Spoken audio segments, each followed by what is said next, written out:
फिलहाल टिकट नहीं। अगर तुम रोना जानते हो तो तुम प्रार्थना क्यों नहीं जानते? चलिए जादू तोड़ने वाले खंड में चलते हैं। तुम्हारे शहर, कस्बे या गांव में कोई ना कोई तांत्रिक ओझा झाड़ फूक करने वाला जरूर होगा। वही मंत्र, वही श्लोक, वही नाम, वही पूजा। कभी टोना एक ही शब्द कभी देवता को बुलाता है, कभी भूत को भगाता है। मंत्र से चमत्कार होता है तो इतने लोग बीमार क्यों हैं? अगर नहीं होता है तो हम अब भी क्यों दोहरा रहे हैं? क्या मंत्र ऊर्जा का विज्ञान है जिसे हमने समझा ही नहीं, या मन का अनुशासन जिसे हमने जादू बना दिया, या कभी कभी सिर्फ धोखा? इन प्रश्नों का कोई त्वरित श्लोक सत्य और हर धोखा धर्म कहलाने लगा है। अब हम धीरे धीरे उस मैदान में उतर रहे हैं जहाँ सबसे ज्यादा आग है।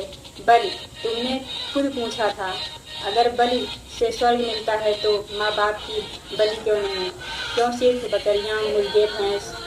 असल बात तो यह है, जिसने नियम बनाए उसने अपने लोगों को बचा लिया और कमजोर जीवों को ईश्वर को समर्पित कर दिया। हम कहेंगे परंपरा है, पर परंपरा किसने लिखी? जिसके पास शक्ति थी ताकतवर ने धर्म लिखे, कमजोर ने पालन किया। अगर ईश्वर न्यायप्रिय है तो बलि के किसके नाम पर?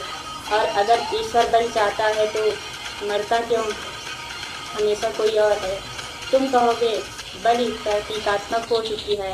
हाँ, कई जगहों पर फल, नारियल से बलि दी जाती है। अच्छा है, पर स्वीकार करो कि यह प्रतीक है, सचमुच स्वर्ग का टिकट नहीं। स्वीकार करो कि हमने बदलती समझ के साथ अनुष्ठान बदले हैं। स्वीकार करो कि धर्म स्थिर नहीं, विकसित है। जब तक ईमानदारी नहीं, विवाद चलता रहेगा। अब हवन, कितनी सामग्री चलती है, घी, अनाज, लकड़ी, जड़ी बूटी। कहते हैं इससे वातावरण शुद्ध होता है। शायद कुछ सुगंधित धुएं का सीमित लाभ हो, शायद सामूहिक बैठन मन को शांत करे, शायद मंत्रोच्चारण की ध्वनि मनोवैज्ञानिक प्रभाव डाले। पर जब हम दावा करते हैं कि इससे ब्रह्मांडीय शक्तियाँ प्रभावित होंगी और स्वर्ग मिलेगा, तो क्या हम विज्ञान और प्रतीक को गड़बड़ा रहे हैं? अगर दहन से ही पुण्य तय होता तो हर फैक्ट्री चिमनी को मंदिर मानो, हर जंगल आग को महायज्ञ।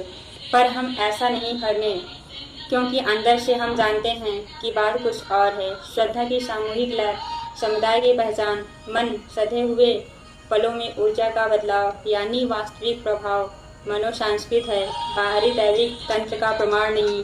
यह मानना अधार्मिक नहीं, यह ईमानदारी है। पिंडदान अब हमारी